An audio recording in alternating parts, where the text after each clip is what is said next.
ज्ञानवापी मस्जिद तनाज़ा मामले में मुस्लिम फरीक की जानिब से काबिल सताइश कदम उठाया गया। काशी विश्वनाथ मंदिर की राहदारी के लिए मस्जिद से मुत्तसिल 1700 मरबा फुट जमीन दे दी गई है। वहीं इस जमीन के बदले में मुस्लिम फरीक को 1000 मरबा फुट जमीन दूसरी जगह पर दी गई है।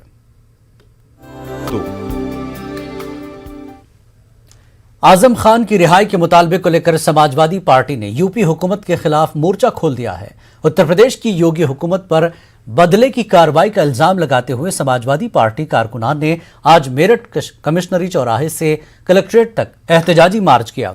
पार्टी लीडरान ने योगी हुकूमत पर आजम खान के इलाज में लापरवाही बरतने का इल्जाम लगाते हुए मुकदमात को वापस लेने का मुतालबा किया। अब आजम खान साहब को ले लीजिए, वो बीमार है, किस कदर बीमार है, उसे हॉस्पिटल से वहां ले आए, अब और ज्यादा बीमार हो गए। दूसरे कैसे कैसे मुकदमात आप लगा रहे हैं, बकरी चोरी, मुर्गी चोरी। अरे भाई, वो एक सांसद हैं, 10 साल तक कैबिनेट मंत्री रहे हैं, उनके अच्छी खासी पढ़ी लिखी फैमिली है, उनकी मोहतरमा, उनकी पत्नी जो है वो भी सांसद हैं, उनका बेटा अगर वो भी एमएलए है, तो ऐसे परिवार को आप कहाँ ले जाकर छोड़ेंगे? ऐसा बदले की भावना, ऐसा रवैया तो कभी किसी का नहीं रहा है।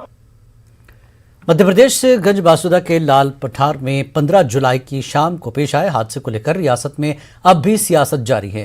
गंज बासुदा के लाल पठार में कुआं धंसने से 11 लोगों की मौत हुई थी और 19 लोगों को रेस्क्यू ऑपरेशन के जरिए महफूज निकाला गया था। हुकूमत के जरिए महलूकीन के वर्षा को 5-5 लाख और जख्मियों को 50-50 हजार की माली इमदाद के नाम पर चेक तो तकसीम किए गए, लेकिन वो सभी चेक जब मुताल्लिकीन ने बैंक में जमा किए तो वो बाउंस हो गए। कांग्रेस ने चेक बाउंस के मामले को लेकर हुकूमत को सख्त तनकीद का निशाना बनाते हुए इसे महलूकीन और जख्मियों के जख्म पर नमक पाशी से ताबीर करते हुए मुतल्लिक़ अफसरान के खिलाफ कार्रवाई करने का मुतालबा किया है। छल छद्म से ये सरकार इतना जनता को ठग रही है कि अभी विदिशा के जो लाल पठार पर हुए कुएं हादसे में जिन लोगों को घर में मृत्यु हुई है, उनको जो दिए गए चेक थे बैंक ने क्रॉस करके लौटा दिए। अपमानित किया जा रहा है उन लोगों को। राज सहायता ऐसे दी जाती है। सरकार के लोग जब वहाँ पर जो आयोग के लोग जा रहे हैं तो वो दिखा रहे हैं अपमानित ग्रामीण, उनके परिजन के साथ इस तरह से बैंक ने क्रॉस करके चेक लौटा दिया गया है। बहुत दुखद है। 5 लाख का चेक मंडी बामोरा जो कि सागर जिले में है, उसकी एक छोटी ब्रांच में, जिस ब्रांच में हाई वैल्यू चेक भुनते नहीं है, इसलिए उसने वहां पर लगाए। तो वहां के बैंक मैनेजर ने, क्योंकि ये हाई वैल्यू 5 लाख का था और उस ब्रांच में 2 लाख के ऊपर के चेक का वेरिफिकेशन होता है, इसलिए वेरिफिकेशन में बैंक को कुछ गलती लगी थी, इसलिए चेक वापस किया। बैंक के पार्ट पर ये बात हुई है। और दूसरा जो 50,000 का चेक है, उसमें जो हितग्राही का नाम है उसमें कुछ गलती हो गई थी, इसलिए पर वो ठीक कर लिया गया। मंडे को दोनों चेक। इंसान अपनी छोटी सी जिंदगी में कुछ ऐसे कारहाय नुमायां को अंजाम देता है कि आने वाली नस्लें उसको मशाल राह के तौर पर देखती हैं। शायर फितरत कैफ भोपाली का शुमार ऐसे ही शायरों में होता है। उन्होंने शायरी और फिल्मी गीतों में अपनी तहरीर के अनमट नकूश तो मुरतब किए हैं, लेकिन उन्होंने मफहूमुल कुरान के नाम से कुरान करीम का जो मंजूम तर्जुमा किया, जो कि पहली बार हैदराबाद से शाया हुआ था, उसने उन्हें आने वाली नस्लों के लिए मशाल राह बना दिया। आज ही के दिन 30 बरस पहले कैफ भोपाली ने दारफानी से कूच किया था। आशिकान कैफ भोपाली आज 24 जुलाई को प्रोग्राम का इनेकाद तो करना चाहते थे, मगर कोरोना के सबब उन्हें इजाज़त नहीं मिल सकी। उनकी एक एक चीज़ की हम लोग याद करते हैं। उनकी किताबें हैं, उन्होंने जो फिल्मों में गीत लिखे हैं, नगमा नगारी उनकी वो बहुत मशहूर है। और सबसे बड़ा कारनामा जो है उनका, जो शाहकार है, वो है मफहूमुल कुरान, यानी कुरान अजीम के, कुरान हकीम के का मंजूम तर्जुमा। अभी तक कोई प्रोग्राम तो हो नहीं सका, लेकिन उनके चाहने वालों ने, उनसे मोहब्बत करने वालों ने बहुत कोशिश की, लेकिन कोरोना की वजह से ऐसा हो नहीं पाया।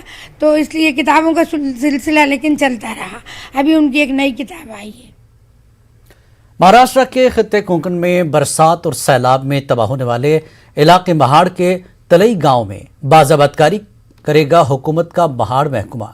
इस बात का ऐलान वजीर बराए हाउसिंग जितेंद्र औहाड़ ने किया है। उन्होंने कहा कि महाड़ का तलई नामी गांव जो मुकम्मल तबाह हो गया है, यहां वो मकाना तामीर करके देंगे।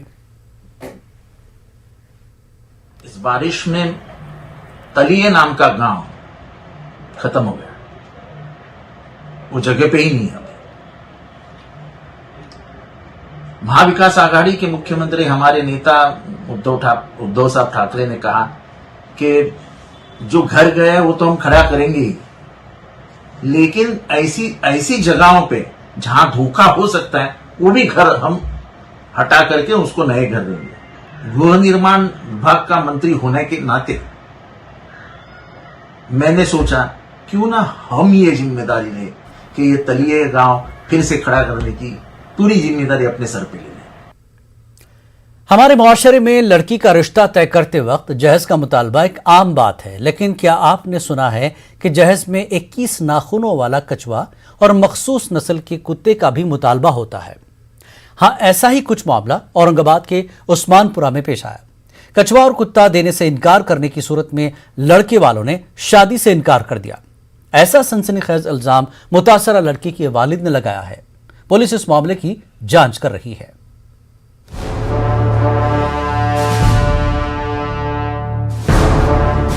हर माँ बाप की ख्वाहिश होती है कि उनकी बेटी का रिश्ता अच्छे खानदान में तय हो। औरंगाबाद में एक ऐसा रिश्ता तय हुआ जिसमें रकम के अलावा अजीब व गरीब मुतालिबात शामिल थे। लड़की के वालिद का दावा है कि लड़के वालों ने जहेज में 21 नाखूनों वाला कछुआ और मखसूस नस्ल का काला कुत्ता भी मांगा था। उस्मानपुरा पुलिस स्टेशन में इस मामले में FIR दर्ज की गई है। एंगेजमेंट के बाद उन्होंने फिर से डिमांड की कि जो लड़की है उसको मतलब नौकरी लगाने के लिए, तो उसके लिए उन्होंने 10 लाख रुपए मांगे थे और ये 3 लाख रुपए, और एक जो 21 फिंगर वाला टॉर्टाइज है वो एक लैब्राडोर ब्लैक कलर का, और गौतम बुद्ध की मूर्ति उस समय इसकी डिमांड उन्होंने की थी। मेरी बेटी खुश रहेंगी इसलिए मैंने उनकी मांगे पूरी की साहब, लेकिन उन्होंने उनकी लैब्राडोर दीजिए और क्या कासो 21 नखी कासो वो दीजिए, इसलिए मैं उनको सब बोल दिया कि ये बातें मेरे से होती नहीं। उन्होंने शादी के लिए नकार कर दिया। पुलिस इस बात की जांच में मसरूफ है कि मुलजिमीन ने अजीब व गरीब मुतालिबा क्यों किया। कहीं जादू टोना इसकी वजूहात तो नहीं, या फिर रिश्ता तय ना होने की सूरत में लड़की वालों की तरफ से बेबुनियाद इल्जामात आयद किए जा रहे हैं। इधर लड़की के वालिदैन इंसाफ का मुतालिबा कर रहे हैं। ख्वाहिश है कि उसको जल्द से जल्द अरेस्ट होना चाहिए, लेकिन उन्होंने तहकीकात पे रखा है। वो मैंने जब 2 महीना पहले मेरा एप्लीकेशन दिया था तो उन्होंने तहकीकात करना चाहिए था, नहीं किया उन्होंने। क्यों नहीं किए मुझे पता नहीं साहब। हमने एंगेजमेंट किया और ये लोग ऐसे निकले तो बहुत तकलीफ हो रही है हमको। मग ऐसे लेके बाड़ी के साथ खिलवाड़ किसी के लेके बाड़ी के साथ नहीं होना। लड़की के ऊपर अत्याचार नहीं होना चाहिए किसी भी लड़की की तरह। हमारी इस लड़की नहीं, कोई भी लड़की का न्याय मिलना चाहिए, हमको न्याय चाहिए। इस पूरे मामले की सच्चाई का सुराग लगाना पुलिस का काम है, लेकिन अगर इल्जाम को सच मान लिया जाए तो जहेज की लानत और अजीब व गरीब मुतालिबात हमारे समाज में तवहुम परस्ती और अंधी अकीदत की गहरी होती जड़ों का बता देते हैं। न्यूज़ 18 उर्दू के लिए औरंगाबाद से अजहरुद्दीन की रिपोर्ट। इमारत शरिया बिहार के अमीर शरीयत के इंतखाब को लेकर जमकर सियासत चल रही है। नायब अमीर शरीयत मौलाना शमशाद रहमानी पर जानबदारी का इल्जाम लगाते हुए इमारत शरिया के मजलिस शोरा के अराकीन ने सवाल खड़ा किया है। मारूफ आलिम दीन मौलाना डॉक्टर आलम कासमी के मुताबिक अमीर शरीयत के इंतखाब को जिस तरह से गैर दस्तूरी बनाने की कोशिश की जा रही है वो बेहद अफसोसनाक है। मौलाना आलम कासमी ने कहा कि अमीर शरीयत के इंतखाब की 8 अगस्त की तारीख में तौसी की जाए, साथ ही दस्तूर के मुताबिक अमीर का इंतखाब हो। मौलाना आलम कासमी का कहना है कि जिस तरह से इमारत शरिया अमीर के इंतखाब का माहौल बना रहा है वो काबिल मजम्मत है।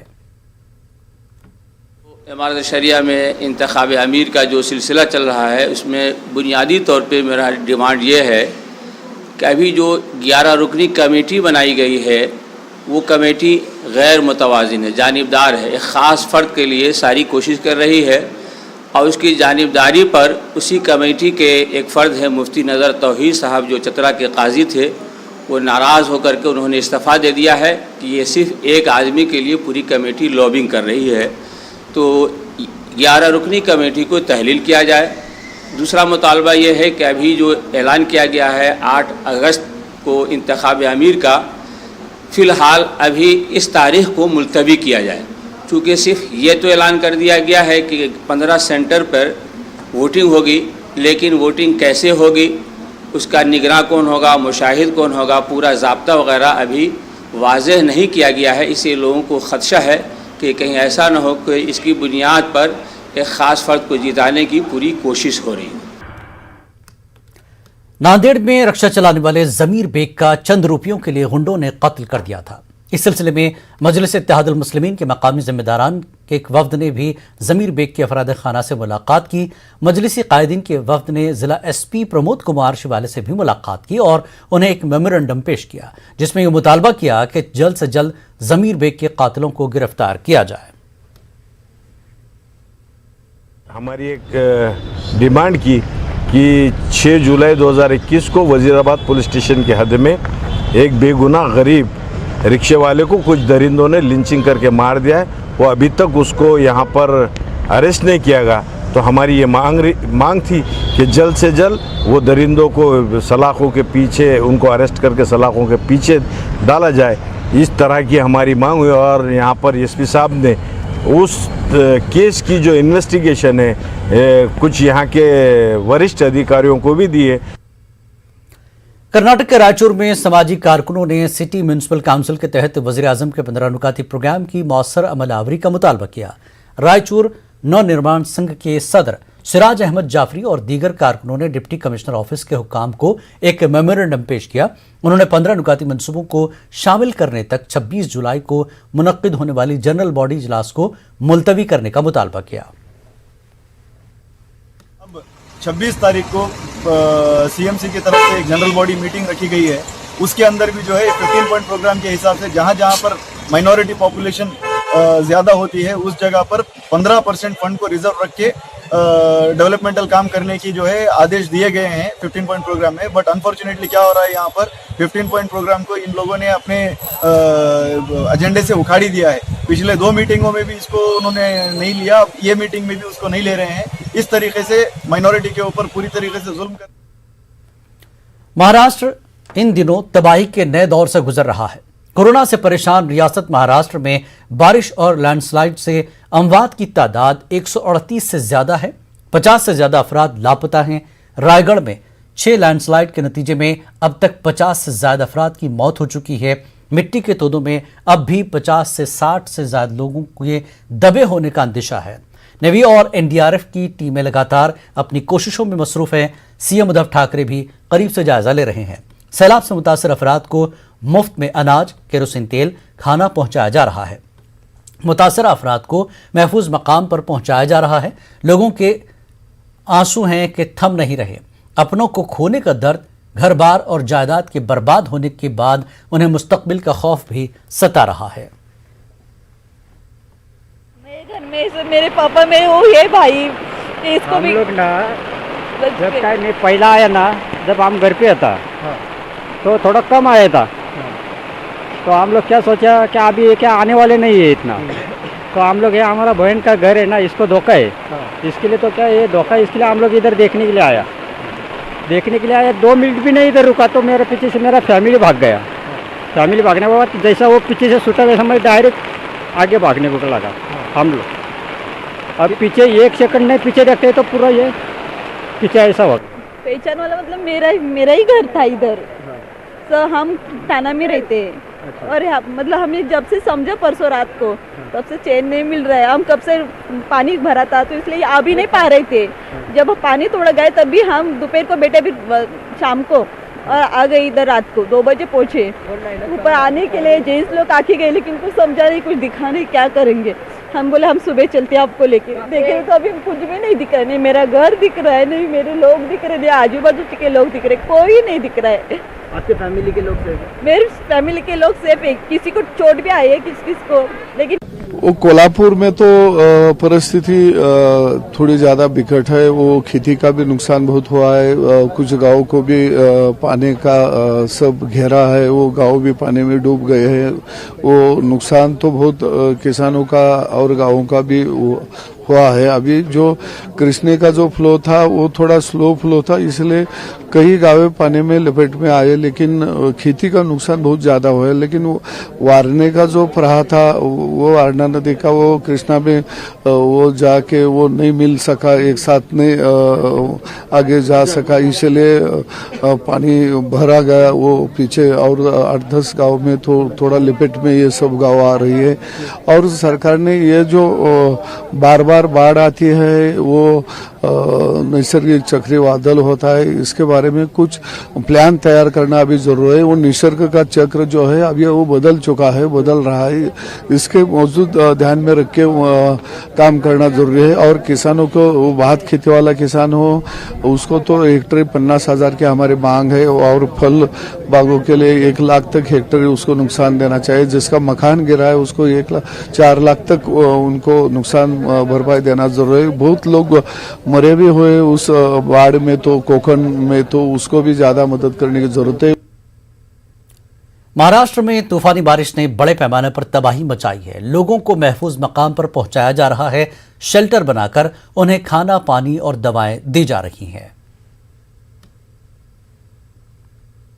अभी इधर सिरोल तहसील में राजापुरवाड़ी कुरुंदवाड़ इलाका में कृष्णा नदी का फ्लो बढ़ते सभी गांव में पानी का लेवल बढ़ गया था। उसी का अनुसार लोकल प्रशासन के मदद से और हमारा टीम एनडीआरएफ से तीनों गांव से बहुत आदमी को एवेक्यूएट किया। उसका एवेक्यूएशन सेंटर श्री गुरुद्वारा कारखाना में दिया गया है। दिल्ली में यमुना नदी में इन दिनों जहरीली झाग का अंबार है। जहरीली झाग नदी पर लेयर दर लेयर तैर रही है, जिससे नदी में रहने वाले हयातियात को शदीद खतरा है। दिल्ली में और यमुना नदी से मुत्तसिल शहरों की सारी गंदगी इसी नदी में जा रही है। फैक्ट्रियों से निकलने वाले खतरनाक और जहरीली अद्वियात और केमिकल इस नदी को मजीद जहरीला करने के जिम्मेदार हैं। सरकारें अपने दावे तो करती हैं, लेकिन दावों का असर देखने को नहीं मिलता।